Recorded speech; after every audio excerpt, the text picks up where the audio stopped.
Hello বন্ধুরা, ঢেলে ফোড়ন চ্যানেলে তোমাদের স্বাগত। আমি আজকে রান্না করে দেখাবো মরলা মাছ দিয়ে বেগুন, ঝিঙা, একটা আলু আর একটুখানি মিষ্টি কুমড় দিয়ে হাতে মাখা কড়াই বাফা।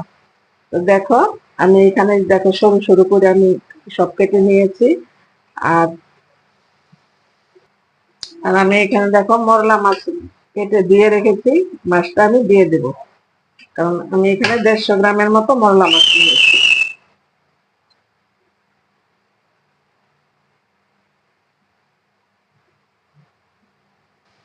আর এখানে আমি কিছুটা মশলা বেটে নিয়েছি।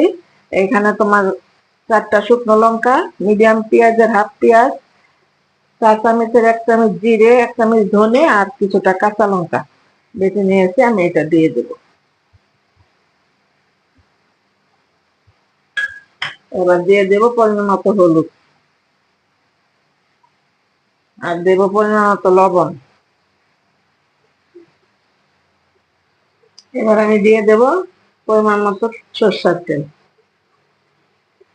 তেলটা দিয়ে আমি ভালো করে মেখে নেব।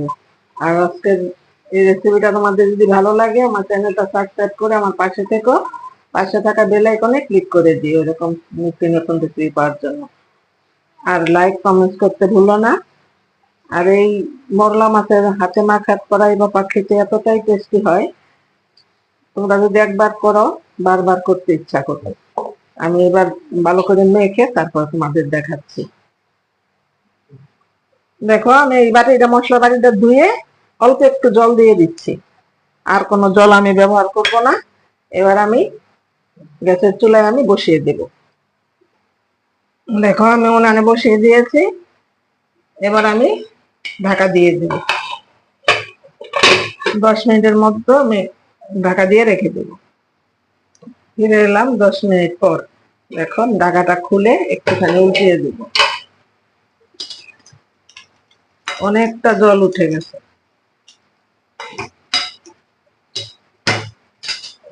আবার ঢাকা দিয়ে দেব।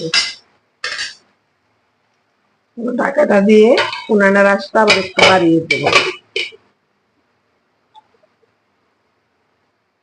এবার আমি ঢাকাটা খুলে তারপর তোমাদের দেখাচ্ছি। দেখো কতটা লোভনীয় হয়েছে।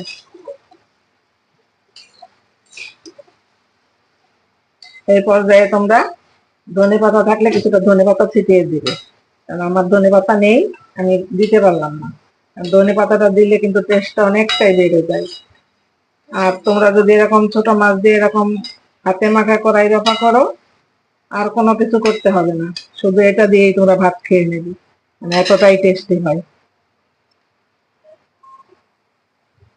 তো বন্ধুরা, তোমরা সবাই ভালো থাকবে, সুস্থ থাকবে। বন্ধুরা, কালারটা কতটা লোভনীয় হয়েছে। এত কম সময়ে এরকম মাছ দেখো, একটা মাছ আমার ভেঙে যায়নি, পুরো মাছই গোটা গোটা আছে।